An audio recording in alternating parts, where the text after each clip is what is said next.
Tambour battant autour de Eugène Durif pour cette première partie. Et donc, nous allons discuter concrètement de la manière dont on fait des études de philosophie, puis de journaliste, pour répondre à la manière dont fonctionne la pensée. Alors, il y a donc vous, Eugène Durif. Je voudrais d'abord dire que votre œuvre littéraire comprend de la poésie, des pièces de théâtre, des romans. Pour le théâtre, je citerai Tonquin Alger, créé à Paris en 1990. Je ne sais pas si vous vous en souvenez, mais moi je m'en souviens. Oui. C'était assez magnifique. Et puis Les Petites Heures au Théâtre National de la Colline en 97. Et puis Meurtre hors champ en 1999. Et puis on se souvient bien sûr de vos recueils de poésie. Recueil de poésie, Tonquin Alger à Paris en 90. Les Petites Heures au Théâtre National de la Colline. Et puis Meurtre hors champ, 1999. On se souvient bien sûr de vos recueils de poésie. Je pense à L'étreinte, le temps aux éditions Compact. C'était en 85. Au bord du théâtre, édition de la Rumeur libre. Et vous êtes aussi romancier avec notamment 2 livres que j'aime particulièrement.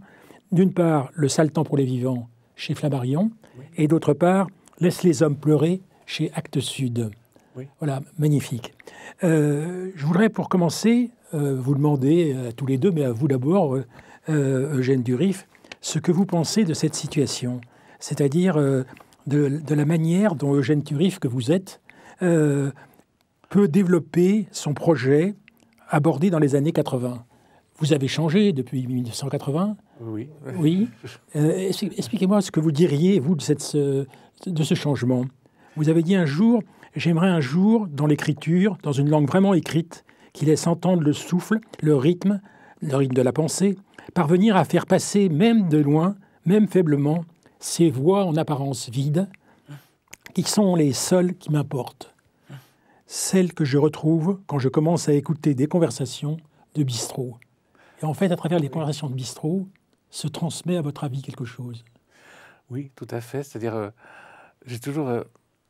depuis que je suis enfant, en fait, je suis très sensible à tout ce qui est l'oralité, la parole des gens qui n'ont pas la parole aussi, souvent.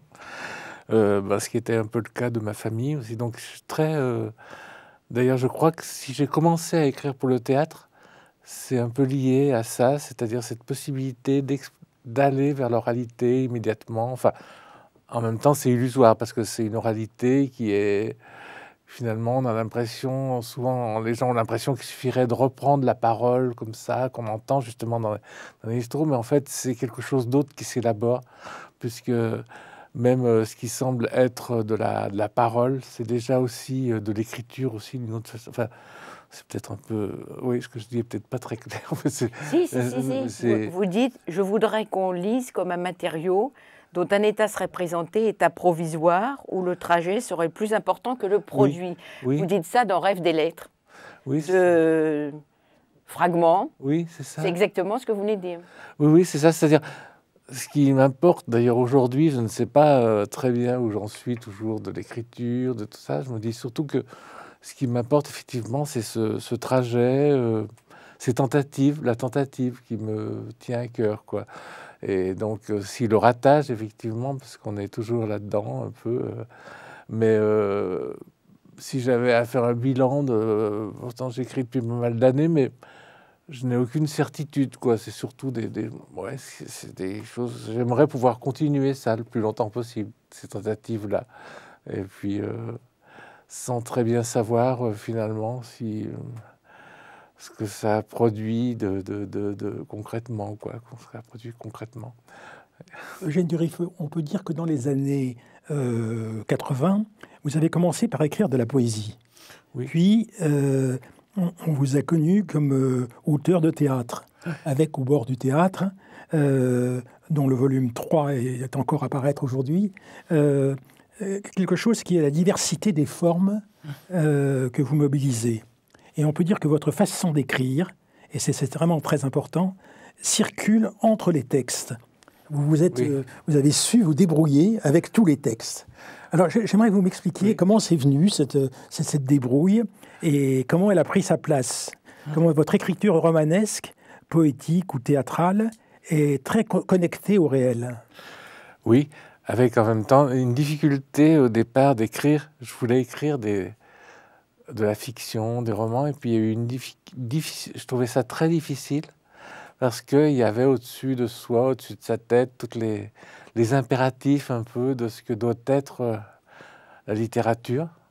Et on a du mal à se débarrasser de ça, d'aller au-delà de ça. Donc, par exemple, au début, je n'arrivais absolument pas à écrire. Je voulais écrire des romans, je n'y arrivais pas parce que j'avais l'impression qu'il fallait, par exemple, qu'il y ait des descriptions, qu'il y ait une forme dans le roman qui soit quelque chose qui soit un peu ce qu'on connaît effectivement du roman, presque le roman du 19e siècle, quoi, qui nous a...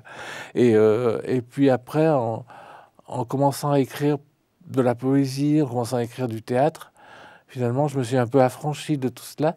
Et après, j'ai pu revenir au roman, mais en ne me posant plus la question de comment doit être écrit un roman, mais en me laissant un peu porter justement par la parole, par tout ce qu'on peut, ce qu'on peut essayer de mettre, dans ce qu'on entend, dans ce qui... il y a quelque chose que vous avez dit, il y a déjà un certain temps, à propos de Lucia Joyce, folle fille de son père. Oui. Vous aviez dit... La fille de Joyce. Oui. Et à ce moment-là, vous aviez dit, Durif arrive à donner à la voix de Lucia tout son grain, au sens où l'on dit de quelqu'un qu'il a un grain. Il commence avec la coquetterie qu'a Lucia dans l'œil, avec ce strabisme qu'elle tient du côté de sa mère. Je me suis glissé dans la peau de cette femme, et dans ma vie, je n'ai cessé de croiser des gens atteints par la maladie de l'âme. C'est-à-dire, au fond, c'est comme si vous aviez une autre manière de réaliser la réalité. C'est-à-dire, vous réalisez la réalité, d'une part, à travers les éléments qu'on vous donne, et d'autre part, à travers les amis que vous avez rencontrés. Oui, puis il y a quelque chose qui m'a profondément marqué. Je crois que mon père était jardinier d'un hôpital psychiatrique, où j'ai passé beaucoup de temps dans mon enfance, et après j'ai été aide-soignant dans cet hôpital. Et là, j'ai rencontré d'ailleurs un grand poète qui était interné dans cet hôpital, qui s'appelle Stanislas Rodansky. Et c'était pour moi cet hôpital... là, par exemple, je viens d'écrire un texte pour France Culture. Là, c'était un texte autour justement du père du parc de cet hôpital, avec la présence de mon père et de ce poète considéré comme schizophrène, qui était un proche qui était un proche de Breton, qui était interné pratiquement toute sa vie, quoi. Donc, c'est vrai que par exemple, ça c'était quelque chose qui m'a profondément marqué dès l'enfance. J'étais beaucoup dans tous ces univers un peu comme ça, peut-être de l'hôpital, de la psychiatrie. Hélène Mathieu. Oui, juste après la citation de Lucia Joyce, qui est formidable, hein, il faut le lire, qu'a évoqué Antoine, vous continuez... Schizophrénie, hébéphrénie, paranoïa. Je n'ai jamais supporté de localiser l'autre et son étrangeté aussi limitée. Oui. J'aimerais que tout me vienne en mots presque paisibles. C'est exactement ce que vous venez de dire, en fait. Oui, c'est vrai que on est toujours sommé de mettre l'autre dans effectivement, surtout dès qu'on s'approche de gens singuliers, on est souvent sommé de les classer comme ça par rapport aux catégories de la psychiatrie, par rapport à tout ça. Et en fait, ce qu'il y a de beau, c'est justement d'arriver à aller directement vers l'humain. Et je pense souvent à Hölderlin, à la fin de sa vie, qui était comme ça hébergé par un homme très simple, un menuisier, et ce menuisier, finalement, il a écrit sur Hölderlin des textes, des notes comme ça qui sont très belles parce qu'il n'y a aucune visée psychiatrique, mais il parle simplement de l'homme, de cet homme, Hölderlin, en proie à ses démons, en proie à tout ce qu'il traverse. Et je trouve ça très beau parce que finalement, cette humanité souvent la psychiatrie vient cacher cette humanité, vient d'empêcher d'avoir accès à cette humanité, quoi. Je vais prendre un exemple. Vous avez écrit un jour « Je voudrais qu'on lise comme un matériau dont un état serait présenté, état provisoire, où le trajet serait plus important que le produit. Tentative qui est pour moi une étape, un préalable, et s'achemine vers l'écriture à venir d'une électre, toujours en cours. » Oui, c'était... Alors, attendez, ça, ce document-là, c'est quelque chose que vous avez inventé du jour au lendemain? Sur Electre? Oui. Non, parce que justement, j'ai commencé à travailler avec un groupe de théâtre et on travaillait autour d'Electre et parallèlement, on faisait un spectacle. Parallèlement à l'Electre de Sophocle, on faisait un petit spectacle qui s'appelait Rêve d'Electre. Voilà, c'est ça, c'est dans Voilà. Rêve d'Electre. Voilà. Et, dans le tome 3 apparaître. Voilà, et donc c'était l'approche avec des acteurs, réfléchir. Par exemple, j'essayais de voir comment, par rapport à leur propre vie, je les interviewais, par exemple, ces acteurs, et j'intégrais le personnage et ce qu'ils pouvaient, eux, vivre dans ce rapport au personnage tragique, quoi. Et donc c'était une tentative comme ça, c'était intéressant voilà, ça a été avec un groupe d'acteurs dans le Nord, quoi, ça s'appelait le Balatum Théâtre, voilà. Mais il y a un des textes, Antoine, à la suite de ce qu'il a cité, où vous appelez ça « argument pour un ballet ». Oui. Et là, on a l'impression, donc argument pour un ballet, oui, on a l'impression que c'est vieillot. comme... Non, pas du tout, pas du tout. Mais on s'attend. Forcément, on a des schémas. Et ce que vous dites, c'est comme une profession de foi du poète ou de l'écrivain. Et c'est dans La plainte d'Orphée. J'ai envie, c'est Rémi, le personnage de Rémi, qui va dire ça. Ça va, je m'exerce, je m'essaye. J'ai envie de créer, d'inventer des mots, de les déformer, de les détourner, de chambouler la syntaxe, de tournebouler la langue, de lui faire ludiquement rendre gorge. Puis après, il continue, je sens vraiment ce spectacle. Total destroyage de la langue, je serai l'Attila du verbe. Ça s'appelle quand même argument pour un ballet, La plainte d'Orphée. Hein. Oui. Donc c'est très intéressant, comme dit Antoine, ce mélange entre les genres. Oui, ça c'est une sorte de petite comédie en fait autour d'Orphée. Non, c'est pas une comédie. mais non, c'est pas du tout une comédie. Ah bon. À mon avis, c'est le fait que quelqu'un comme vous n'a absolument aucune peur de mélanger les sources. Et on ne va pas, parce qu'autrefois on mélangeait les sources autrement, rester sur cette manière de faire. Or, je trouve que ce qui vous caractérise, c'est que vous réhabitez quelque chose que vous avez fait il y a un certain temps et qui vient ici, alors que ce n'était pas ici d'habitude.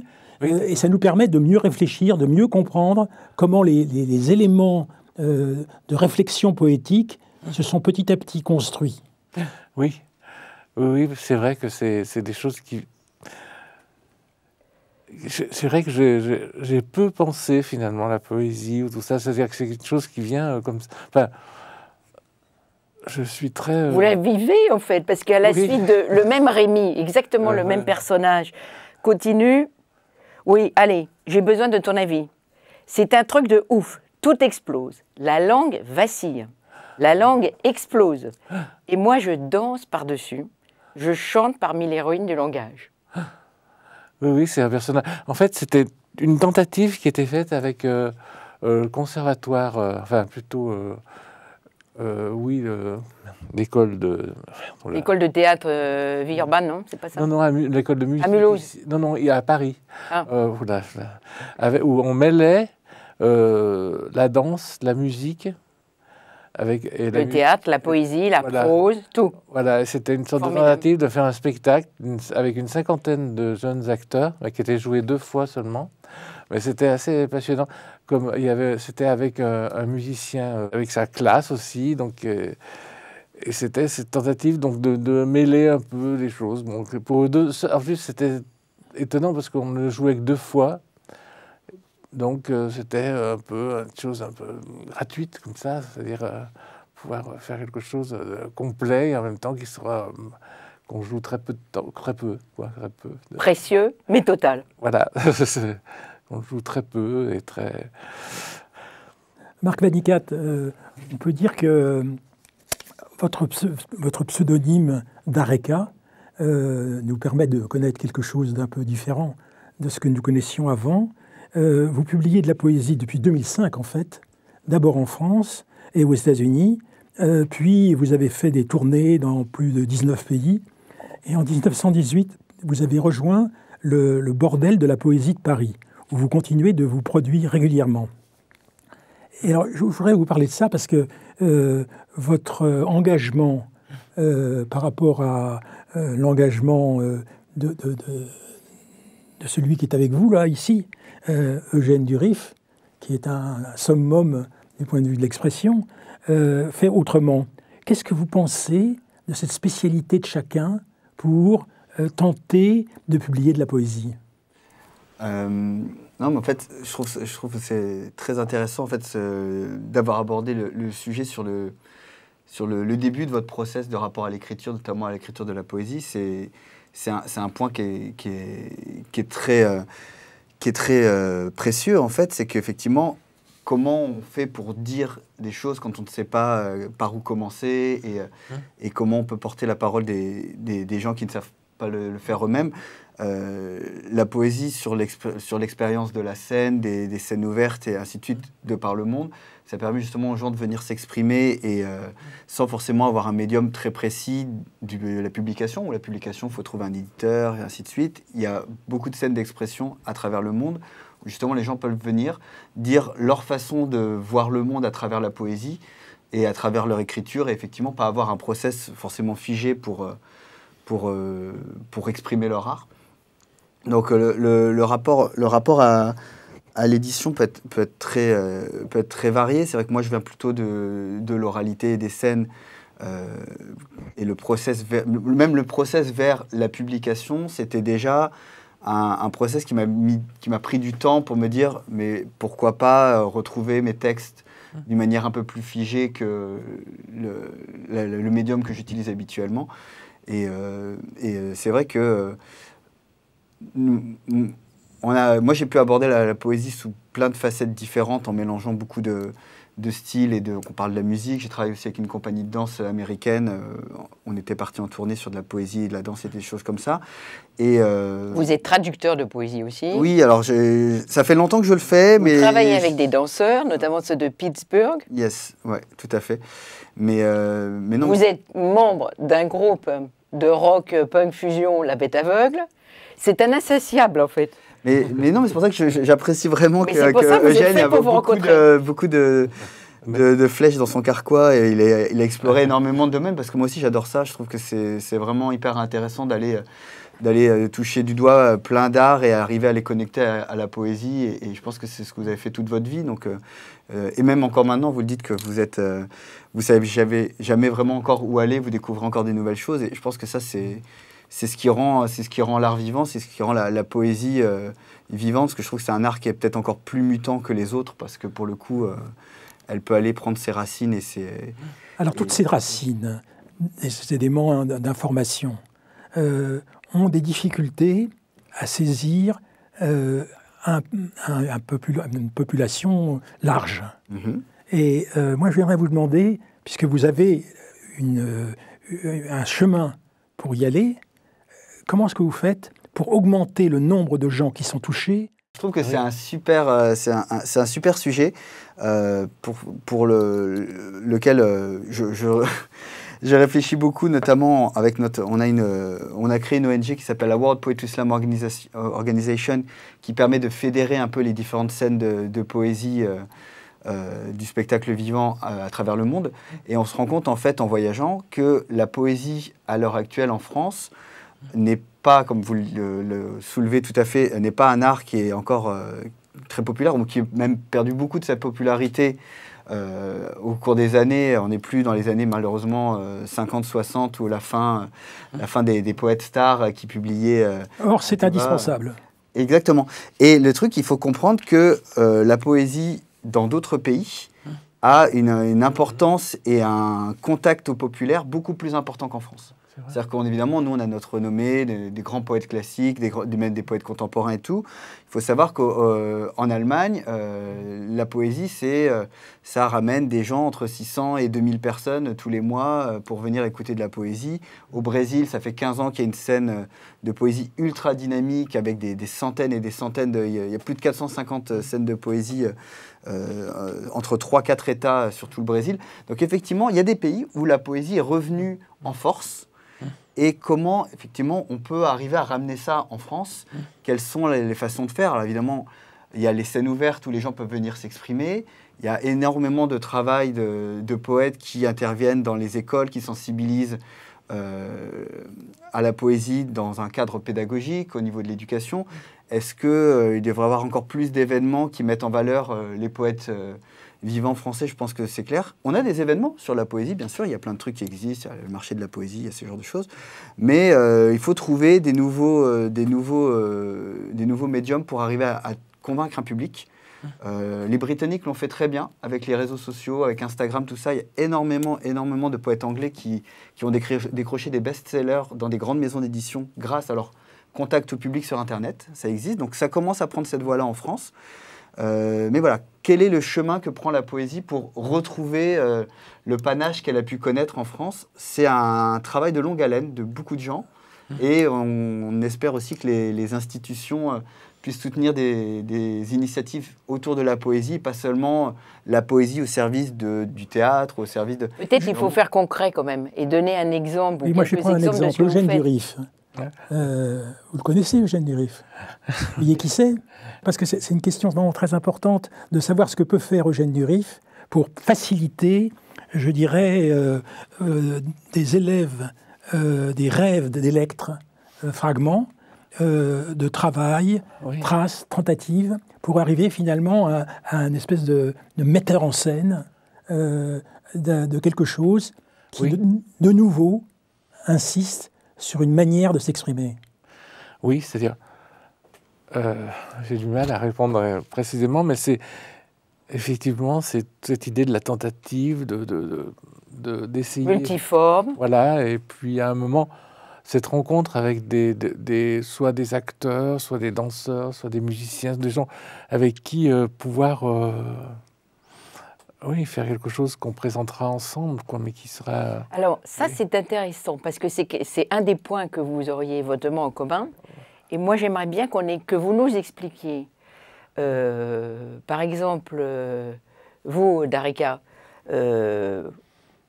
vous proposez un texte à vos musiciens qui, eux, vont mettre en musique. Mais c'est donc deux créations qui se rencontrent. Et ça peut aussi aller complètement à l'inverse. Ils vous proposent un rythme, et vous, ça vous fait penser à tel ou tel poème. Et vous, Eugène, vous travaillez avec des comédiens, des danseurs, des chanteurs, et vous proposez une diverse... Comment ça marche, les processus de création qui se répondent? Qu'est-ce que vous pouvez dire tous les deux là-dessus? Je vais laisser Eugène, je pense que c'est... Moi, il m'arrive aussi de jouer, c'est-à-dire de m'intégrer avec des gens, et puis d'aller sur le plateau, sur la scène, et essayer de chanter, de parler, et j'aime beaucoup ça, enfin, je ne sais pas ce que ça donne objectivement, c'est peut-être pas très réussi, mais ça aussi, c'est quelque chose qui me tient à cœur, quoi, donc... Flaubert avait bien son gueuloir aussi pour tester l'oralité de sa prose. Mais là, même des petits spectacles, récemment, j'ai fait une sorte de petit spectacle qui s'appelle « Un jour, on ira à la mer », et qui est un truc autour de l'enfance, avec des chansons à l'intérieur, avec un musicien, et on présente ça de manière très informelle, dans des endroits qui ne sont pas forcément des endroits de théâtre, ni rien, dans des cafés, dans des endroits comme ça. Et c'est très passionnant de faire ça, j'aime bien cette idée de... Oui. Et vous, Darika? Moi, le process, en fait, sur le procès musical, comme vous l'avez pu l'approcher aussi, dans le contexte du groupe, on n'est pas tout à fait comme... un process de songwriting où effectivement, on va dire le parolier, il arrive, soit il a déjà une mélodie vocale où il s'adapte ses paroles sur la mélodie. Comme notre projet, c'est de faire de la poésie sur effectivement du rock sous toutes ses formes et ça on appelle ça de punk poetry, mais c'est pas vraiment du punk exactement. Mais on a un phrasé de spoken word, donc un phrasé parlé pour articuler autour de la musique. Donc ça nous demande pas mal de travail parce qu'on n'est pas sur de la versification ou avoir un tempo exact pour les mots. Et ça, ce travail, effectivement, c'est... on commence avec une idée, soit l'idée de texte qui l'inspire, ou, comme vous dites, ils ont déjà une mélodie et je calque mon texte dessus. Mais il y a énormément de travail du phrasé. Ensemble.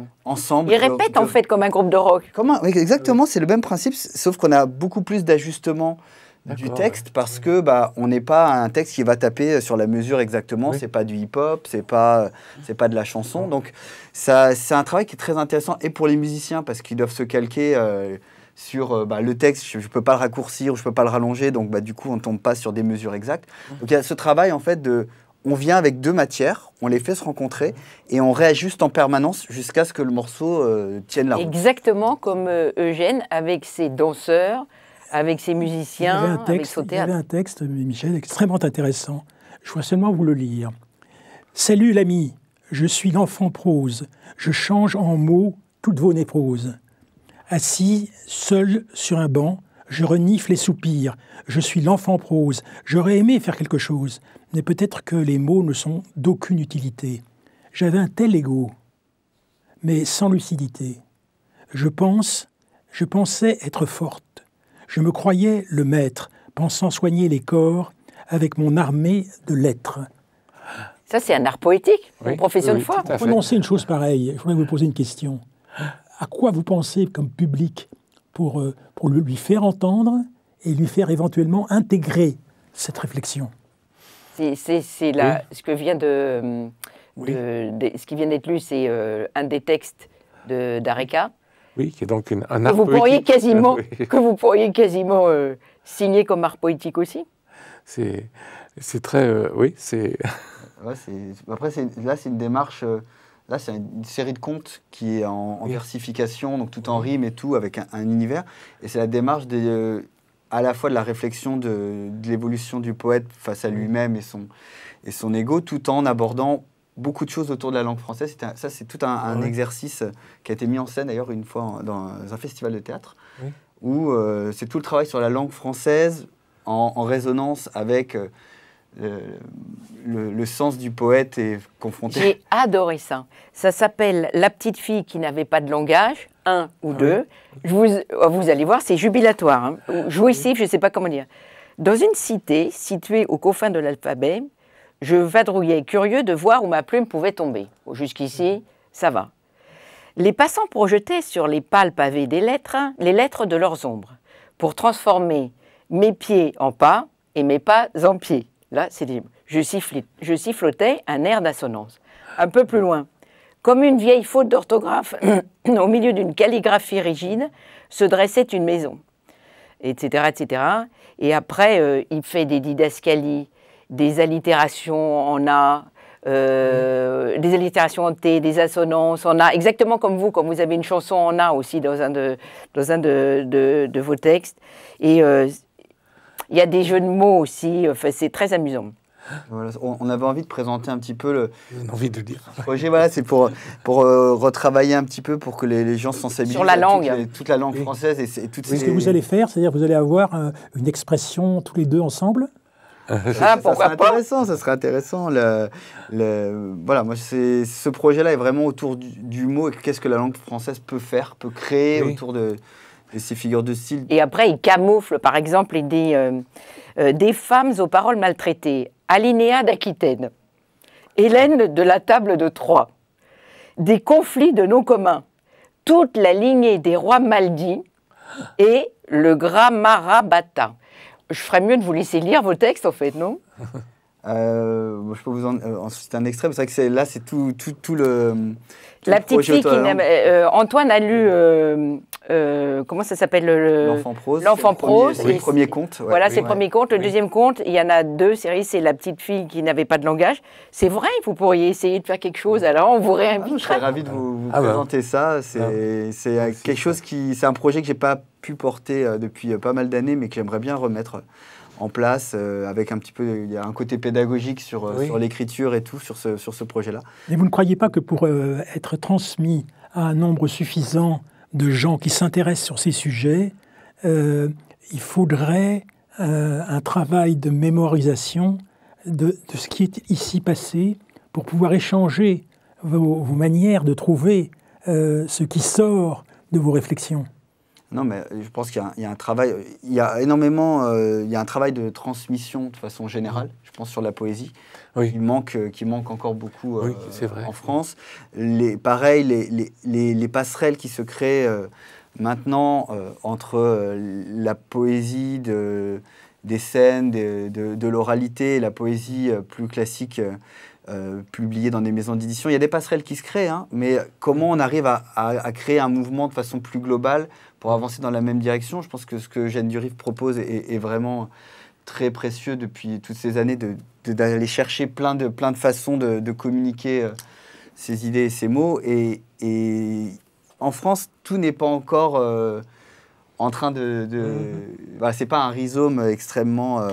voilà. C'est plusieurs plans qui poussent chacun de leur côté et qui manquent un petit peu de se croiser pour faire un jardin un petit peu... un petit peu un jardin de partage. Donc, en fait, en vrai, c'est les rencontres. C'est ce que vous proposez ici dans cette émission. C'est comme ça qu'on peut arriver à créer tous ces ponts pour amener la poésie plus loin, je pense. Alors, merci à tous les deux. D'abord, au bord du théâtre de Eugène Duriff. Si vous rencontrez Eugène Duriff, vous lui direz de ma part qu'on est très content de savoir qu'il est maintenant une référence pour beaucoup de gens. Ah bon, et puis, ça, c'est donc au bord du Duriff. Maintenant, il y a une deuxième chose importante. C'est pour la première fois Dareka Gaspard. C'est donc ce livre, Dareka et Gaspard Tourbillon, qui est aujourd'hui accessible à un certain public et qui nous permet, au fond, de savoir d'où vient la réflexion collective ou la réflexion à partir du collectif sur des pratiques qui sont d'une part celles de notre grand homme et puis la vôtre qui est celle d'Dareka Gaspard et qui nous permet de comprendre ce qui peut se passer. Et magnifiquement illustré, c'est ce que tu montrais, magnifiquement illustré, parce qu'on n'en a pas parlé, on ne peut pas parler de tout, des relations entre art plastique, création plastique et mots, poésie. L'éditeur, c'est les Xérographe Édition. Voilà. Donc, ça se trouve en librairie. Et voilà, c'est un recueil d'illustrations en plus de poèmes. Et du coup, on a un bel objet pour mettre dans votre bibliothèque. C'est joli, il y a plein de grands formats. Et c'est intéressant si c'est encore une autre façon d'aborder la poésie qui résonne avec les images. Je pense que c'est exactement. Merci. Merci à vous. Merci à vous.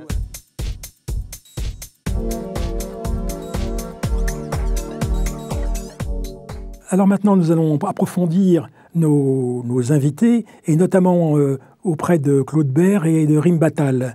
Alors peut-être d'abord parler de votre œuvre, à vous qui a reçu des prix, ainsi par exemple un prix de l'Académie des sciences, lettres et arts de Marseille pour l'ensemble de l'œuvre poétique, un prix international de la poésie francophone en juin 2004, donc il y a un certain temps, mais qui est assez important, et puis des publications en poésie, aussi du théâtre, et aussi des livres. Je voudrais vous poser une question.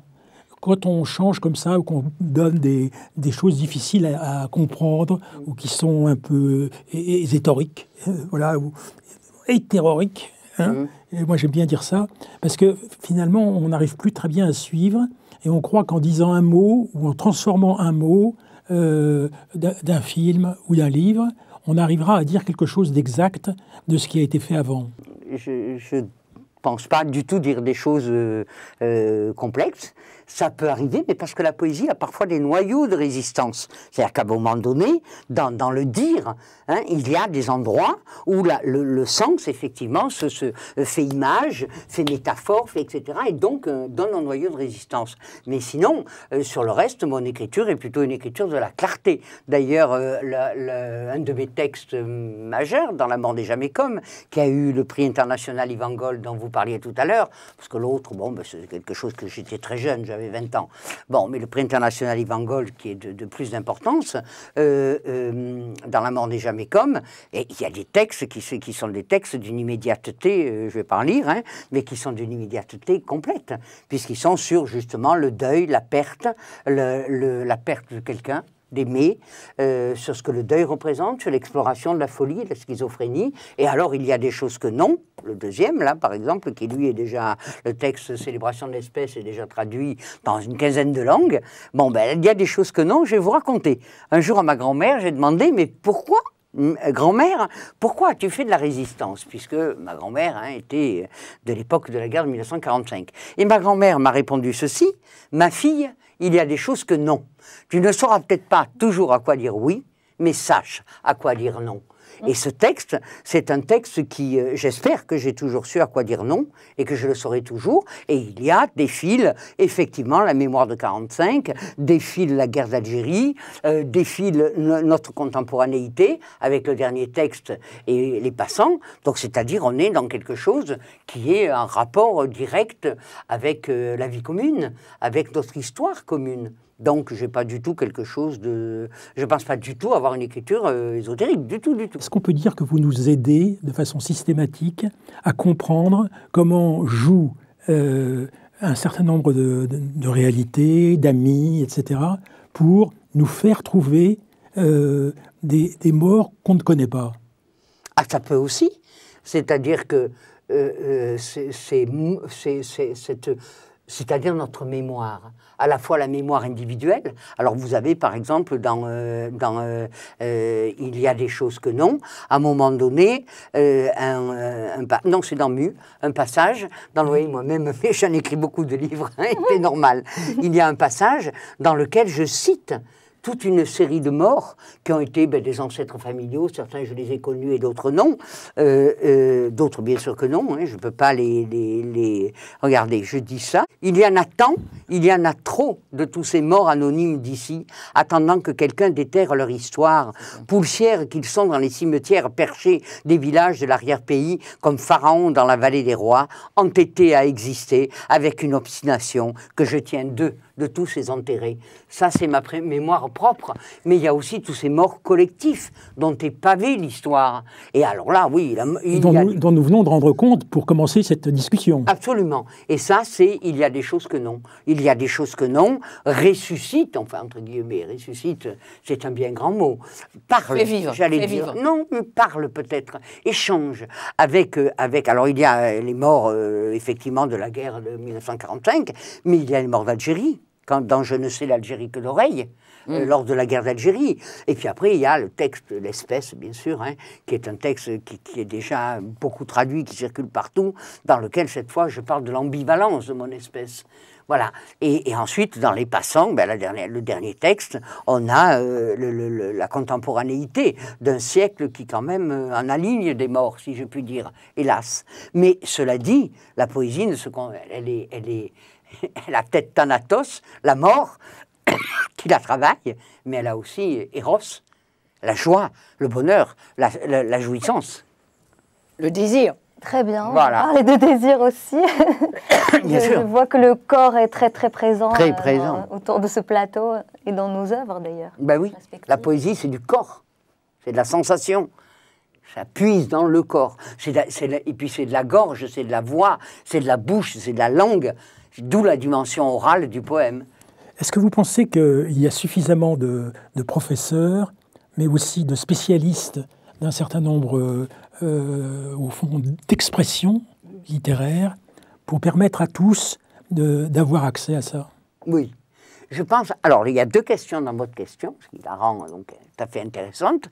C'est que, est-ce que ça peut être rendu accessible? Oui, de multiples manières. Moi, j'ai fait des lectures partout, soit seul, soit avec des comédiens, ce qu'on appelle la poésie-action ou la performance, toute ma vie. Et il y avait parfois des publics, je l'ai fait aussi bien à Beaubourg, par exemple, ou à la Maison de la Poésie de Paris, mais je l'ai faite aussi dans des maisons de retraite, dans des écoles, dans des hôpitaux. Et je vois dans les jeunes, tout à l'heure Rim Batal parlera, mais quand ils font le bordel de poésie, quand ils font... Ce sont des lieux où justement, on essaie d'échanger avec un public vivant, et soi-même, le poète, est là, vivant, en chair et en os. Donc il y a déjà ça. Et ça, je pense que je suis très heureuse, moi, de voir, par exemple, que des jeunes, tout à l'heure, c'était d'Areka, maintenant, prennent le relais de ce passage vers le public. Mais du côté de l'enseignement, Alors là, je suis désolée, mais je vais envoyer une balle à Hélène Mathieu, qui est en face de moi, parce qu'elle a beaucoup travaillé pour le théâtre à l'école, et que le théâtre sert souvent les poètes. Moi, il m'a tellement servi. J'ai écrit aussi pour le théâtre, mais que de comédiens, ne serait-ce que Bonafé encore récemment sur France Culture, que de comédiens ont dit mes textes merveilleusement. Que de comédiens ont fait les intercesseurs. Et je vais vous dire une chose, hein, quand des grands comédiens, Frédéric Wolf-Michaud, Jacques Bonafé, lisent mes textes, la pile, elle est comme ça, quand je sors, il n'y en a plus un. Donc, c'est qu'ils savent le transmettre. Maintenant, si on parle de l'école, où justement Hélène a eu ce rôle de faire rentrer le théâtre à l'école, dont maintenant on redit il faut qu'il fasse du théâtre, ben oui, ça en était aperçu. Il y a 40 ans. Voilà, il y a 40 ans, ce rôle majeur, je pense que l'école, à l'école, il serait important. Le Printemps des poètes fait un travail intéressant quand il invite les poètes à aller rencontrer les élèves, etc., ou les étudiants. Hein. Ce que je fais encore, ce que je vais faire là, au Printemps des poètes qui arrive, ce que je vais faire au moment du Printemps de la poésie, etc. Donc ça, c'est important. Mais je pense que l'école peut. Il y a aussi d'autres associations en plus du Printemps des poètes qui travaillent exactement à rendre la poésie accessible, à la diffuser dans des lieux tels les milieux scolaires notamment, mais pas seulement, et qui la rapprochent de publics qui en sont très éloignés. Exactement pour des raisons très différentes, comme par exemple littérature, etc. Peut-être que vous connaissez, qui a été fondée par Aurélie Olivier, qui est poétesse elle-même, qui s'est rendu compte qu'il y avait aussi un problème de représentation dans la poésie même, dans les personnes qui la font, les personnes qui la transmettent, et qu'il y avait aussi un écart entre la manière de la faire, la dire, et celle de la recevoir. Donc, qui la reçoit aujourd'hui, comment... Enfin, je pense qu'en effet, comme le disait Claude Bert, c'est un travail qui a commencé il y a longtemps. Et moi, aujourd'hui, je suis très heureuse de voir que des associations naissent encore aujourd'hui pour poursuivre ce travail d'une autre manière, et puis peut-être dans d'autres lieux. Et pas, en fait, ce ne seront pas des démarches qui se contredisent, mais ce sont des démarches qui s'amplifient les unes les autres. Rim Attal, bonsoir. Je voulais que vous disiez quelque chose sur votre naissance à Casablanca, bien sûr, et puis actuellement vous vivez entre Paris et Marrakech. Au fond, c'est deux continents que vous reliez. Vous avez fait des études de journalisme, puis vous êtes orienté vers la photo d'art et d'écriture. Ce qu'on peut dire, c'est que vous êtes photographe, journaliste, poète, militante pour les droits des femmes, notamment au Maroc. Et puis progressivement, vous avez appris à vous exprimer et à dire ce que vous avez à dire, comme d'autres chercheurs, d'autres habitués de ce qu'est effectivement l'art et de ce qu'est la réflexion sur la philosophie. Alors, j'ai toujours écrit, je pense un peu comme tout le monde, et puis un jour j'ai décidé de prendre ça au sérieux, et ça s'est petit à petit transformé en manuscrit qui a été pris par une maison d'édition, et c'est un peu comme ça qu'a commencé mon chemin en tant que poétesse et autrice aujourd'hui. J'ai pratiqué en effet le journalisme, et j'ai plusieurs causes qui me tiennent à cœur, notamment celle des droits des femmes, mais pas seulement. Après, je ne veux pas m'attribuer à moi-même le titre de militante parce que j'en porte pas le fardeau au quotidien comme les vrais militants et militantes qui travaillent tous les jours sur le terrain avec des associations, etc. Moi, je m'exprime régulièrement sur certains sujets. D'autres traversent mon œuvre malgré moi parce que c'est ma façon d'appréhender le monde et de le voir. On écrit aussi avec ses convictions, avec son rapport au monde, avec comment on est considéré et perçu. Donc forcément, au bout d'un moment, on m'a un peu déclarée militante, mais moi, je ne veux pas le prendre pour moi, je ne veux pas le revendiquer exactement, je ne veux pas me l'approprier. Rim Attal, depuis 2016, vous pratiquez la lecture publique de vos textes au Bordel de la Poésie de Paris, et on peut dire qu'en 2018, vous avez créé la Biennale intime des poésies. Oui, alors j'ai intégré le Bordel de la Poésie en tant que poétesse en 2016, en effet. C'est un dispositif qui a été créé par deux poètes new-yorkais qui voulaient porter justement la poésie en dehors des cercles habituels, qui sont très bien, mais... restreints. Exactement, mais qui étaient restreints, parfois un peu élitistes aussi, il faut dire le mot, vers des lieux plus populaires, donc des bars, dans une ambiance un peu plus conviviale, plus détendue, afin de permettre à des personnes qui sont parfois intimidées par la poésie de pouvoir venir en écouter et l'apprécier dans d'autres lieux. Par exemple, au Bordel de la Poésie, que je co-dirige donc depuis 2019 avec la poétesse Laura Luttard. Il nous arrive de faire des lectures en tête-à-tête et que les personnes tout à fait détendues par ce tête-à-tête, justement, se mettent à nous demander de redire des vers, à nous poser des questions en nous disant, en nous avouant « je n'ai pas compris ça, qu'est-ce que tu as voulu dire par ça, est-ce que ce que j'ai compris est juste ou pas ?» Et je trouve ça vraiment tellement précieux que les personnes puissent justement ne plus se cloîtrer dans le « je n'ai pas compris, donc ce n'est pas pour moi ». Ou l'obscurité. Exactement, Absolument. qui est... vous faites un travail, en fait, d'explication de texte, comme diraient les profs. Exactement, mais on explique nos propres textes. Génial. Donc, ils sont incarnés, on a le rapport... Il apparaît quand même, pour les gens plus faibles que nous sommes, il apparaît comme ça, facile d'accès. Exactement.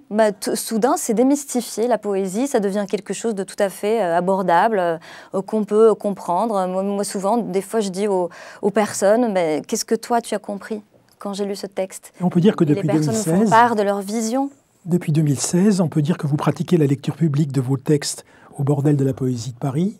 Et puis, on peut dire aussi qu'en mars 2019, vous avez été invité à participer au Libé des écrivains. Tout à fait. C'était la première fois que Libération, donc pour le Libé des écrivains, invitait des poètes en tant que poète. Et j'ai été invitée, j'ai eu l'honneur d'être invitée avec le grand Jacques Jouet pour écrire un poème chacun. Et ça, c'était génial. Est-ce qu'on peut dire que, d'une certaine façon, parmi vos recueils de poésie, on peut citer, je pense, Les Quatrains de l'All Inclusive, avec les dessins de Sarah Battaglia, Le Castor Astral, 2020, Transport commun, édition Lanskin, oui, tout à fait. 2019. Et puis Transport commun, édition Lanskin, 2019 aussi. Et puis Latex, édition Lanskin, 2017. Et puis 20 poèmes et des poussières aux éditions Lanskin en 2015. Oui, tout à fait. J'ai publié aussi L'eau du bain aux éditions Supernova qui vient de reparaître en poche chez le Castor Astral. Et je viens aussi de sortir un livre inédit qui s'appelle X et Excès et qui parle de pornographie, mais son rapport aussi avec l'art. Et puis, dans une deuxième partie qui est intitulée « De rien bébé », on passe l'écran et on essaye de décortiquer un peu une vision et un rapport à l'amour d'une personne qui s'est construite, justement, qui a construit son rapport au corps, à la sexualité, à l'amour, en parallèle justement à la pornographie qui est un produit culturel comme un autre, mais qui est un produit culturel pas comme les autres. Est-ce que les conditions de transformation de quelqu'un qui cherche comme vous peut avoir des conséquences pour aider d'autres personnes à, au fond, entrer dans la compréhension de ce qu'est le travail collectif ? Je pense qu'évidemment, on renvoie toujours quelque chose en étant soi-même, en ayant une identité. Moi, par exemple, je suis originaire du Maroc, je suis une femme d'un certain âge, donc d'une certaine génération, etc. De jeune âge. Donc, pour l'instant, mais ça va très vite. Et tant mieux, en fait, j'ai hâte de vieillir. Oui, je trouve qu'on se bonifie avec l'âge. On a entendu tout à l'heure, on a entendu Claude Bert s'exprimer sur la poésie tout à l'heure, et j'ai hâte de pouvoir en parler de la même manière, avec la même profondeur et la même délicatesse. Et donc oui, donc on renvoie toujours quelque chose et qui oriente la compréhension de nos textes et qui parfois décomplexe certaines personnes qui se retrouvent en nous à entrer aussi en poésie. Donc c'est pour ça que j'essaye d'être visible et de porter cette parole afin que les personnes qui s'identifient à moi puissent aussi se dire moi aussi je suis autorisée à me dire poète ou poétesse, moi aussi je suis autorisée à écrire, ma parole a de la valeur, ma parole, mon expérience de vie a de la valeur et elle peut exister dans un livre. Je crois qu'on est nombreux à avoir compris que vous avez cette expérience et que vous cherchez cette valeur et que vous assumez cette valeur. La question qui se pose aujourd'hui, c'est est-ce qu'il peut y en avoir beaucoup d'autres qui peuvent le faire ?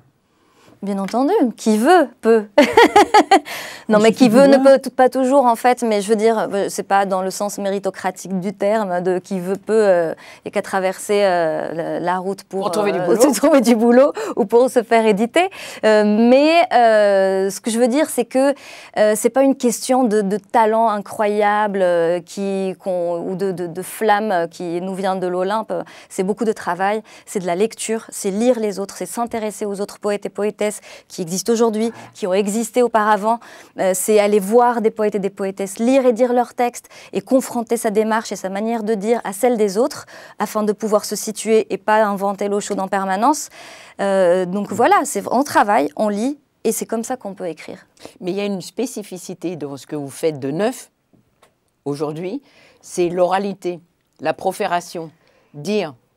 Et on a vu quand elle lisait ses textes, Claude, que évidemment, elle dit, elle profère, elle envoie.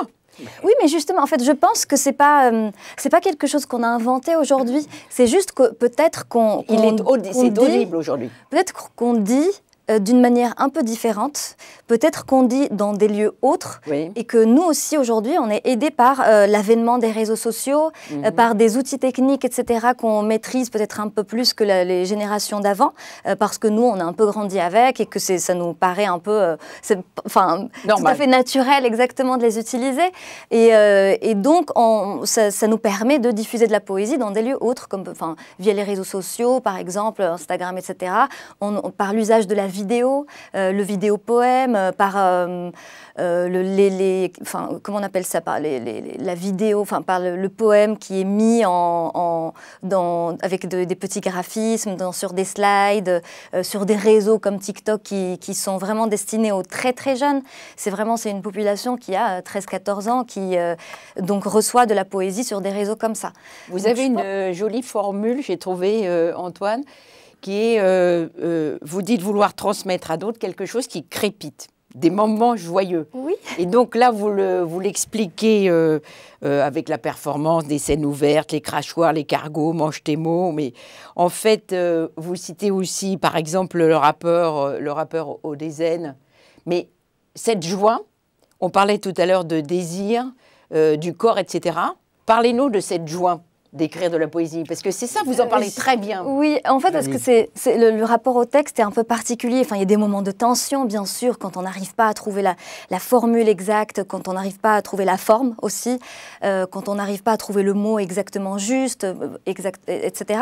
Mais le moment où on trouve, où tout s'aligne, c'est des moments de jubilation incroyables qui apportent une joie hors pair, et puis qui traverse le corps et qui le portent, qui le font se déployer.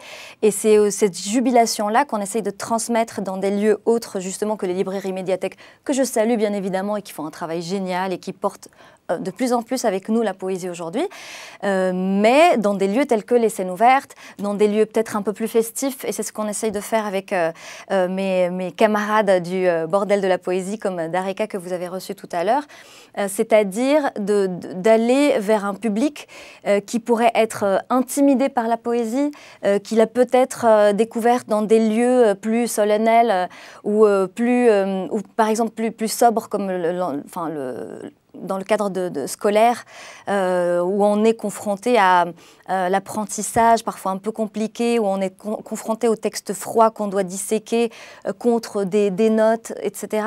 Je trouve que c'est un rapport, c'est important de comprendre comment est construit un texte, mais toute la partie, tout le rapport sensible passe un petit peu à la trappe. Le rapport sensible à la langue. Exactement. Et donc qu'on retrouve quand on est seul face à un livre, ou quand on découvre complètement par hasard un texte sur un réseau social dit, ou alors quand on voit et entend le poète ou la poétesse le dire en chair et en os, et qui donc transmet l'émotion, la jubilation de l'écriture, parfois des traits d'humour, parfois de désir qu'on voit complètement traverser le corps du poète ou de la poétesse à travers son corps, ses intonations, le regard. Jubilation, mais travail aussi. Toutes les deux, vous travaillez. Bien sûr, l'un n'exclut pas l'autre. Comment ça se fait le travail? Moi, je pense que, oui, le travail peut être jubilatoire, Geoffrey. Bon, il n'est pas que sueur douloureuse. Voilà. Hein, même si, non, déjà, le poème est corps. Le poème, c'est du corps, de la sensation. C'est incarné, inscrit dans la sensation, dans l'être au monde, dans le sensible. Voilà, une fois qu'on est parti de ça. Mais c'est pas parce qu'il est inscrit dans le sensible, mais le sensible, ça va du sang, de la sueur aux neurones. Hein. C'est pas pour autant qu'il est décérébré, parce que sinon on en arrive à une vision du poème totalement caricaturale. Donc c'est pas ça du tout, c'est pas pour autant qu'il ne pense pas. Mais il y a un très beau texte de Deleuze. Tiens, voilà, comme ça on va un peu, hein, au moins Deleuze, voilà, un grand philosophe. Mon Dieu, qu'a-t-il dit d'extraordinaire, d'incompréhensible? Il n'a rien dit d'incompréhensible. Il a dit, il y a 3 manières de penser, je résume, hein, il y a 3 manières de penser, l'une qui est celle de la science, l'autre qui est celle de la philosophie, et l'autre qui est celle de l'art. Et la poésie est un art. Voilà, donc de l'art et de la poésie. Et il y a une se fait par, bon, peu importe, hein, et la troisième, celle de l'art et du poème, se fait par sensation. Mais c'est une manière de penser le monde. C'est une manière d'être au monde, de le penser, de le connaître. D'ailleurs, le mot, écoutez, on va faire un peu d'étymologie, ça va être très bien, ça va faire... Allez, c'est parti. On va faire très chic pour rigoler. Mais il se trouve qu'en français, il y a ce joli hasard qui fait que saveur, savoir et sagesse ont la même origine. Dans le latin sapere, qui veut dire goûter. Et le poème, ça se goûte, ça se mange et ça se partage, comme un repas ou comme un baiser, comme vous voulez. Voilà. C'est-à-dire qu'on est dans du toucher, on est dans du rapport à l'autre qui a affaire effectivement au sensible. Ce qui ne veut pas dire qu'il n'y a pas de pensée. D'où la dimension de pensée, pas dit la réflexion, de la pensée. Bon. Et d'où aussi le terme de travail. Voilà, parlez-nous de ça, là, du travail. Pour moi, alors... Du coup, j'ai plus rien à dire. Claude Bert, elle a tout dit. Ah, c'est affreux, ça. Elle est magnifiquement, d'ailleurs. Attends, je dis juste ça, c'est que pour moi, je disais que je travaillais entre la voix et la vue. La voix, parce que dans la voix, c'est le gosier, c'est la salive, c'est les poumons, le souffle, le rua hébreu, le pneuma grec, tout ce que vous voulez, tout simplement le souffle. Bon, le souffle, donc quelque chose de très physique, hein, le dernier souffle. Le souffle, c'est la vie. Bon, donc on a ce souffle physique. Bon, dans l'oralité du poème, c'est pour ça que j'ai toujours dit mes textes. Il y a des festivals, hein, le festival de Sète, il y avait des scènes, etc. Et de l'autre côté, la vue. Parce que l'oreille, c'est proche. L'oreille, on s'entend, on entend la voix de l'autre. La musique des mots. La musique des mots. Oui, la musique, et puis comme elle l'a dit tout à l'heure, on voit la poète, elle l'a dit, on voit comment le ou la poète bouge, etc. Et puis, il y a la vue. Et la vue, c'est une distance. On est une façon de voir, on prend du recul. Et moi, je travaille avec les deux, et j'aime bien dire dans la tension des deux. J'appelle ça, c'est pour m'amuser, mais j'appelle ça dire-écrire. C'est-à-dire que d'un côté, garder la chaleur de la sensualité, pour ne pas dire presque la sexualité du poème, et d'un autre côté, Rime, elle a des choses à dire là-dessus. Oui, c'est parti. Non, je vais donner la parole. Allez, je vais m'arrêter. J'espère, Claude. Quand elle dit qu'elle va s'arrêter, elle va s'arrêter dans un quart d'heure. Exactement. Juste quand ce sera fini. Juste quand ce sera fini. Un seul mot, l'exigence. Je pense qu'il y a aussi dans le poème une exigence. On ne peut pas être simplement je m'exprime et je me fais plaisir. Au fil de la il y a un respect du lecteur. Il y a du boulot, il y a du travail. Voilà, il y a du travail. Alors, Rime, il y a une exigence. Comment justement, exactement. En fait, on a l'impression toujours, il y a tout le temps cette comparaison assez injuste entre le roman et la poésie. On a l'impression que comme c'est un texte court, en vers, etc., c'est facile, on l'écrit très vite, on le lit très vite. Or, c'est totalement faux, en fait. C'est pas parce que court, plus c'est difficile. En fait, exactement. Plus c'est complexe, plus on est en prise de manière vraiment très, parfois violente avec la langue, en fait. Le matériau. Exactement, avec le matériau, avec la matière première. Ensuite, il y a la lecture du poème. Un poème, un bon texte, il se lit plusieurs fois, il s'inscrit dans la durée, il se déploie petit à petit.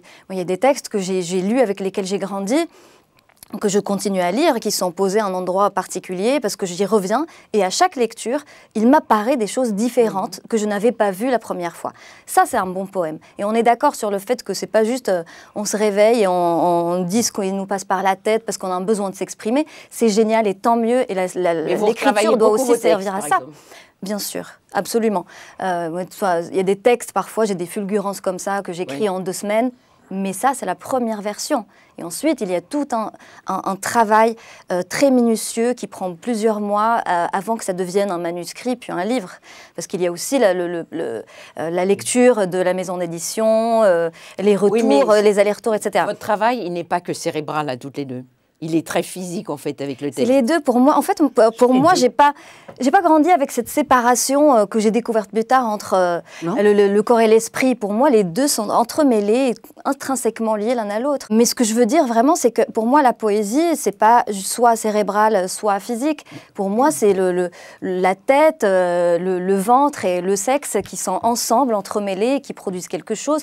Plus, bien sûr, un rapport au savoir, un rapport à la langue, comment on la maîtrise ou pas, comment on a envie de s'y confronter, comment on est en bagarre avec la langue, en fait. Alors, pour donner un exemple, par exemple, de ce que fait Rime Battal, du rapport que vous avez décrit très bien toutes les deux, sensible et vivant à la langue, moi, j'avais bien aimé dans Terrasse. Dans votre livre, on pourrait citer beaucoup de choses, mais Terrasse, les branches... Alors, peut-être que vous voulez lire.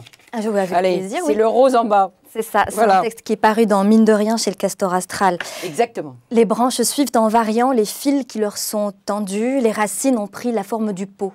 Les feuilles, cette plante a-t-elle connu le sol immense et sauvage et sans clôture? Où ses rêves n'ont-ils vu? Que voiture depuis les balcons? Mesure-t-elle son soleil et boit-elle son goutte à goutte avec gratitude? Ou crache-t-elle sur les billes d'argile qui drainent son pus souterrain? À un autre endroit, par exemple, dans Angoisse fossile, elle dit « avec des mots », donc c'est plutôt au genre art poétique, « je ne dis rien ». Avec les mains, la cuisse accueillante, le gigot qui gigote, l'œil ouvert, je donne ce que j'ai à donner, je répare, j'absous comme le font les très vieux enfants, puis je dors comme un loir, dans mon corps qui pèse comme un drame. Qui pèse un drame. Oui, pardon, excuse-moi, qui pèse un drame. Comme quoi il faut beaucoup d'entrées, et qu'il y a beaucoup d'entrées diverses qui permettent de faire profiter de ce qui est possible. Claude? Oui, je pense que tout simplement, ça peut se résumer en un mot. La poésie est une expérience. Voilà, exactement. Voilà, la poésie est une expérience de celui qui l'a fait et qui questionne aussi bien lui-même que les autres, que le monde, que notre humanité. Qu'est-ce que nous sommes, qui nous sommes? Et elle propose au lecteur, lui aussi, de faire une expérience. En ce sens-là, elle est aussi un voyage, trajet, disait tout à l'heure Eugène Durif, un moyen de transport. La poésie, c'est le moyen de transport moins cher. C'est-à-dire comme ça, je peux rentrer chez elle, elle peut rentrer chez moi. Et tout à fait, c'est pour ça que mon troisième livre, je l'ai titré « Transport commun au singulier ». Parce que c'est un transport, c'est un transport commun, exactement. L'émotion, voilà, et une émotion. Exactement. Et qu'est-ce que ça veut dire, émotion? Mettre en mouvement. Émouvoir, c'est émouvoir, c'est mettre en mouvement. Donc un poème, c'est quelque chose qui met en mouvement. C'est déjà du mouvement et qui met quelque chose à l'intérieur de soi en mouvement. Quelquefois, je dis, c'est le maximum de sens sur le minimum de surface. Ou que c'est un millefeuille, comme les gâteaux, c'est-à-dire dans lesquels tout signifie. C'est dense, un texte poétique. Exactement. Tout est signifiant dans un texte poétique, on est d'accord. C'est pour ça, malheureusement, je trouve que beaucoup de textes sont lus de manière un peu légère, en fait. Il y a très peu de personnes qui vraiment rentrent dans les différentes dimensions d'un même texte. Parce que quand on est poète, poétesse, justement, pourquoi le choix de la poésie et pas, par exemple, du roman ou d'un autre genre littéraire qu'on peut faire aussi, les deux ne s'opposent pas, mais parce que c'est l'art de dire énormément et d'essayer de transmettre et de faire sentir en même temps dans un très petit espace. Célan disait la poésie est une poignée de main. Moi je dis quelquefois c'est une main tendue, ça peut être une caresse, une manière de toucher l'autre. Voilà, la poésie ça touche l'autre d'une manière sensible, émotionnelle, et ça touche à l'organisation des représentations du monde. C'est-à-dire ça touche aux manières habituelles de voir, ça touche à l'usure de voir et de sentir. Ça essaie de revivifier un petit peu la perception que l'on a du monde. Merci à toutes les deux. Merci à vous. Merci à vous.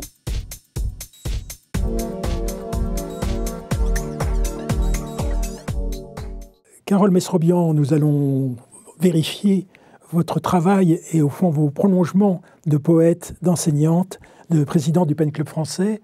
Et au fond, le président du Pen Club français essaye de diversifier tous ceux qui travaillent aujourd'hui sur les langages de la poésie et qui sont susceptibles, grâce à Hélène Mathieu, de travailler très clairement sur les possibilités de faire comprendre, de saisir les poèmes, mais aussi les réflexions d'un certain nombre de chercheurs.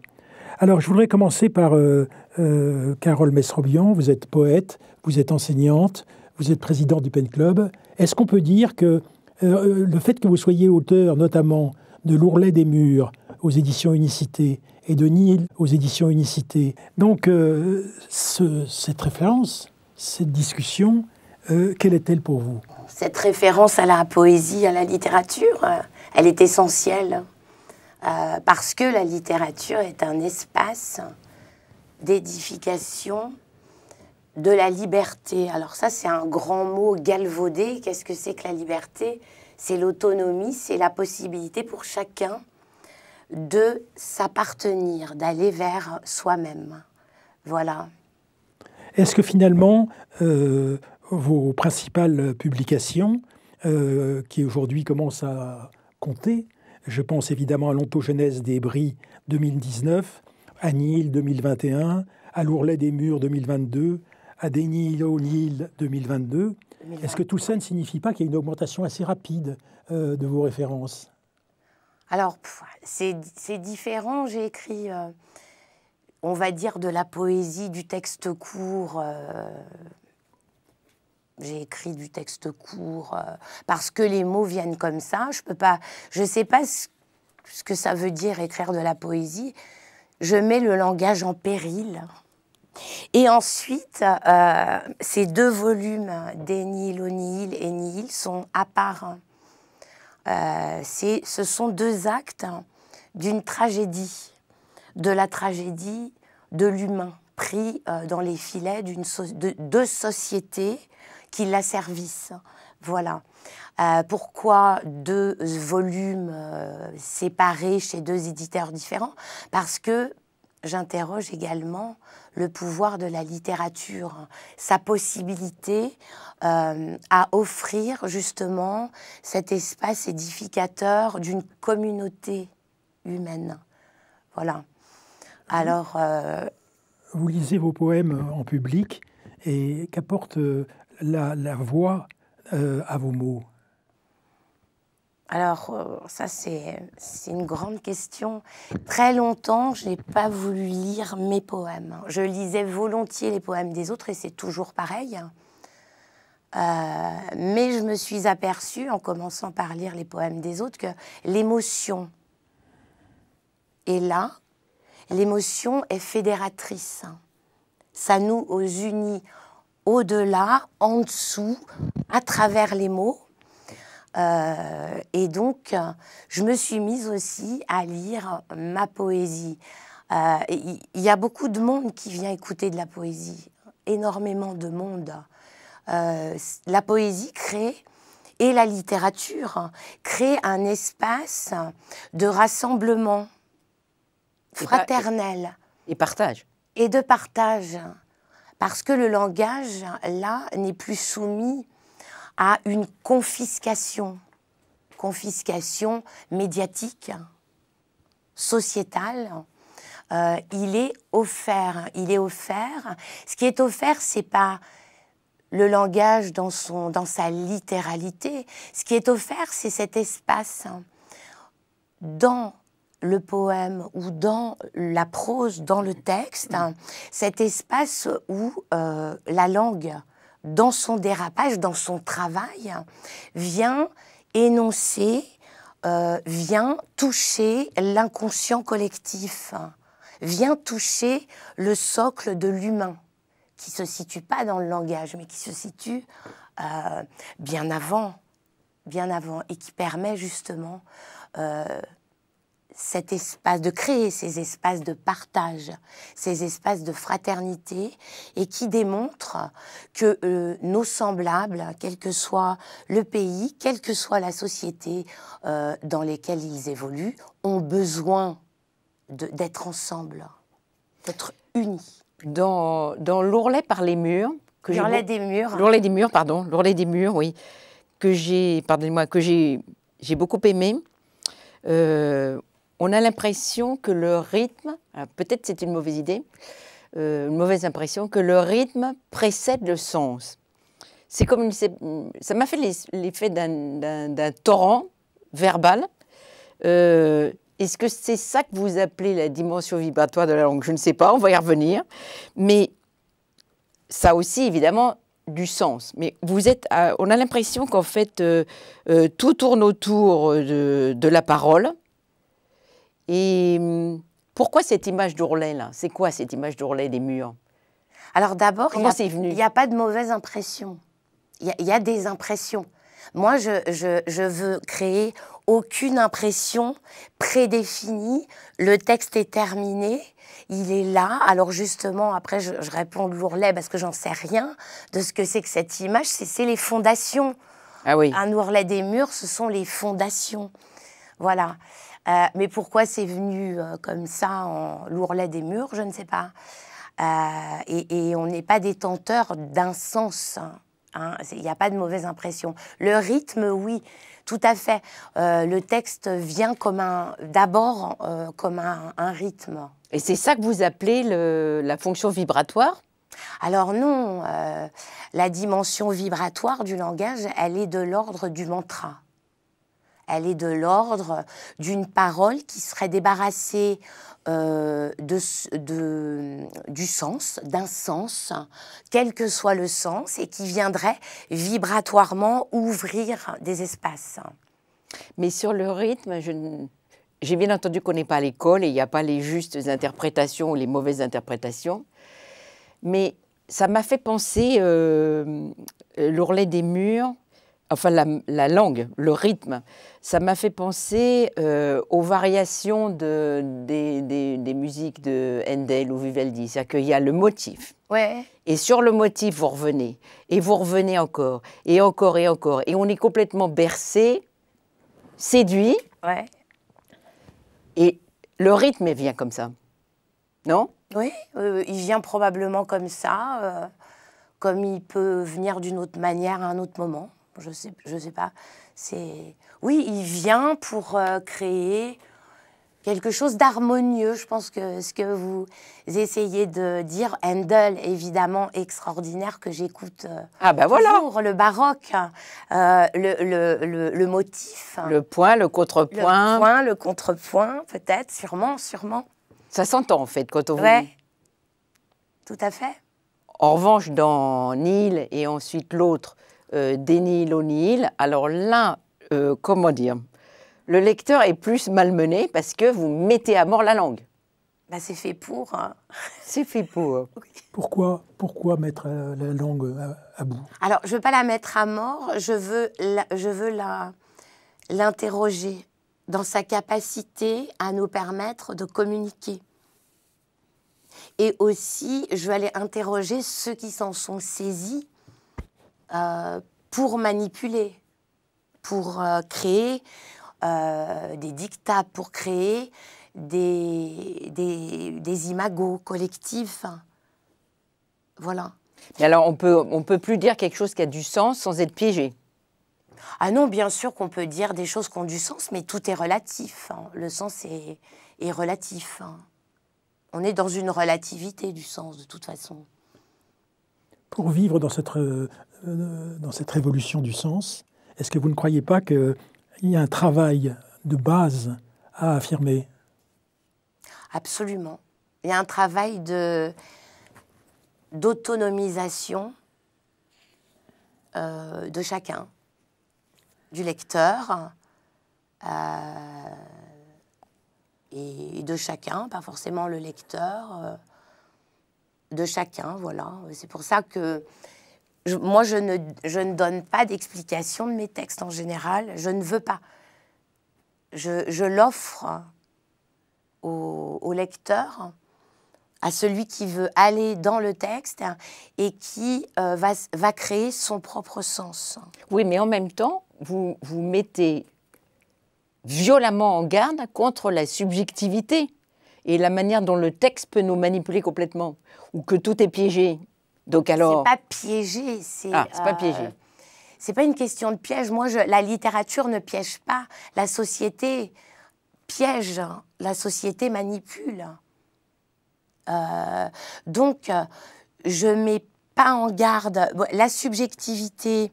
Vous dites qu'elle enferme. Oui, absolument, la subjectivité. Dans le mot, par les mots.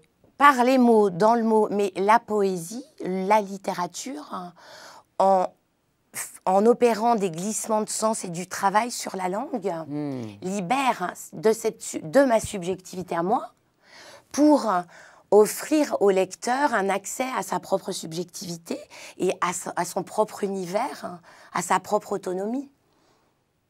Moi, je ne veux pas emmener ma subjectivité chez personne. Et je trouve que s'immerger dans sa subjectivité personnelle, lui faire confiance, s'en emparer, la connaître et l'affirmer et vivre et dire « je » et porter sa propre subjectivité sans avoir peur parce qu'on ne correspond pas d'une manière ou d'une autre ou parce qu'on n'a pas, entre guillemets, la bonne interprétation d'un texte. Je ne sais plus ce que je disais, mais je trouve que c'est le pouvoir de la littérature. Si vous ne lisez pas votre poésie, est-ce que je suis autorisée à lire quelque chose pour que les gens se rendent compte ? Avec grand plaisir, oui.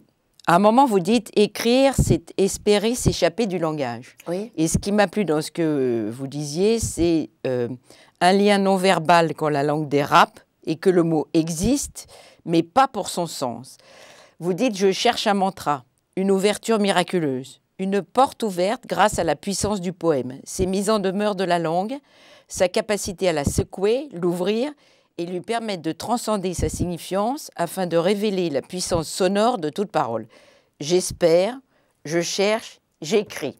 Oui. Vous signez? Oui, je signe. D'accord. Oui. D'accord. Mais donc, en fait, expliquez-nous quand même un peu. C'est-à-dire que la littérature, moi je ne parle pas de poésie, je parle du travail quand on écrit, travail sur le langage. C'est-à-dire que le langage est sorti de sa littéralité. Et dans ce travail et dans ce maillage du sens par-dessous le sens. Polysémie. Enfin toutes sortes de travail. Il y a l'espace pour le lecteur, il y a un espace libre, il y a un espace non dogmatique, heureusement. Heureusement. Moi, quand je vois des élèves qui me disent « Mais est-ce que j'ai bon ? Est-ce que c'est ça ? Est-ce que c'est ça ?» Et donc, je dis « Mais oui, bien sûr, tu as bon. Si tu peux m'expliquer ce que tu viens de me dire, tu as bon. » Moi, je ne détiens pas un sens et en aucun cas, la littérature ne détient un sens unique. Parce que c'est le pouvoir qui veut prétendre une chose pareille. La poésie et la littérature est notre seul, et l'art est notre seul espace d'affirmation de la puissance d'une humanité renouée, retrouvée, fraternelle. Oui, ça, c'est ça que vous cherchez. Voilà. Je ne cherche pas, j'essaie de trouver. J'essaie de l'offrir. Ah. J'essaie de l'offrir. Voilà. D'accord. Et vous n'êtes pas seulement poète, vous êtes aussi directrice, co-directrice de la revue Recours au poème. Oui. Et aussi directrice de la maison d'édition Oxybia, avec une anthologie des poètes québécois. Vous avez une émission aussi. Oui. Pour lequel c'est bien de faire un peu de publicité, Antoine, si tu es d'accord. Une émission de radio mensuelle qui s'appelle Lire du dire. L'-IR. Oui, lire. Comme colère. La colère, en colère. Voilà. En colère contre toutes les injustices. Et donc pour vous, colère, révolte, la poésie à voir avec la révolte. Ah bien, écrire, c'est la révolte. Bien entendu, quand on écrit, on se saisit du langage, mais on est purement révolté, bien entendu. C'est la première des raisons pour lesquelles, enfin, je ne peux pas généraliser, évidemment. Pour vous. Ah oui, bien entendu. Moi, j'ai écrit parce que j'ai pas pris une grenade ou un bazooka pour tout dessouder, mais c'est vrai, parce que la société est intolérable. Alors, Fréquence Paris Pluriel, évidemment, cette radio qui est une des dernières radios libres, sans publicité, on essaie de survivre. Voilà. Et elle offre cet espace, la voix des sans-voix, cet espace de parole aux minorités, cet espace de parole aux sans-papiers, aux gens qui sont qu'on essaie de cacher sous le tapis. Évidemment. Et vous invitez des poètes. Vous avez été Claude Bert, par exemple. Oui, j'ai invité Claude et j'ai invité dernièrement Philippe Tancelin, qui est un poète et philosophe qui a créé le collectif Effraction, qui est un lieu également d'élaboration d'une parole pas seulement poétique, hein, mais dissidente aussi, qui pense le social et qui essaie d'inventer un être ensemble pour demain, pour demain s'il existe, hein, parce que vu comme c'est parti, voilà. Oui. Je suis contente. Et de cette position que vous avez en accueillant, en rencontrant énormément de collègues, vous avez un avis sur l'évolution de la poésie là, Moi, je n'ai pas d'avis. Pas d'avis. Non, mais sur l'évolution. Ces dernières années, est-ce qu'elle touche les jeunes ? Vous êtes prof évidemment, aussi. Ça, c'est le grand souci et notre mission première, y compris Open Club, qui est cette association absolument extraordinaire qui défend la liberté d'expression, qui défend les poètes empêchés, emprisonnés et qui également porte la littérature. Cette mission première de nous tous, c'est d'aller dire aux jeunes que tous ces livres et toute cette littérature séculaire, c'est pour eux qu'on l'a écrite. Et c'est pour eux qu'on travaille. C'est pour eux qu'on est encore là. C'est cette mission de transmission qu'on a. Et vous êtes enseignante ? Oui. Oui. Donc, on vous donne les clés, du ministère de l'Éducation. Voilà. Alors, qu'est-ce que vous faites pour la poésie ? Est-ce que vous faites des formations d'enseignants, pas seulement de français et de lettres ? Tous les profs, toutes disciplines. Des partenariats entre enseignants, poètes, comédiens, comme on discutait dans le début de l'émission, des ateliers d'écriture, de performance. Évidemment, on met tout ça, mais avant le renouveau de la récitation. Mais non, mais on n'est même plus dans la poésie. On n'est qu'avant, si tu mets de la poésie dans une école où les gamins sont cassés par les notes, ça sert à rien. Moi, j'enlève les notes. Et après, je peux commencer à construire de l'humain. Pourquoi ? Parce qu'un gamin qui a eu 0, il va penser « je suis nul ». Qu'est-ce qu'il va comprendre, recevoir de la poésie ? La poésie, c'est pas 3 bouquins et une demi-heure dans un emploi du temps qui mesure 10 kilomètres et qui rendrait fou n'importe qui. Hein. Voilà, c'est ce qu'elle nous dit, la poésie. Donc, moi, évidemment, on peut évidemment, et ça, ce sont des mesures magnifiques, hein, mais pansement sur la jambe de bois. On enlève les notes, hein, on enlève les emplois du temps à 10 heures par jour. On forme de l'humain. Et pas de la bête de compétition pour aller faire marcher des entreprises qui vont être cotées dans le CAC 40 et puis polluer la planète. Et vos collègues sont d'accord ? Ben là, moi, je ne dis rien de tout ça, mais je ne sais pas si je serai enseignante encore longtemps. Alors je m'en fiche. Après le Pen Club, ministre de l'Éducation. Ah oui, tiens. Voilà.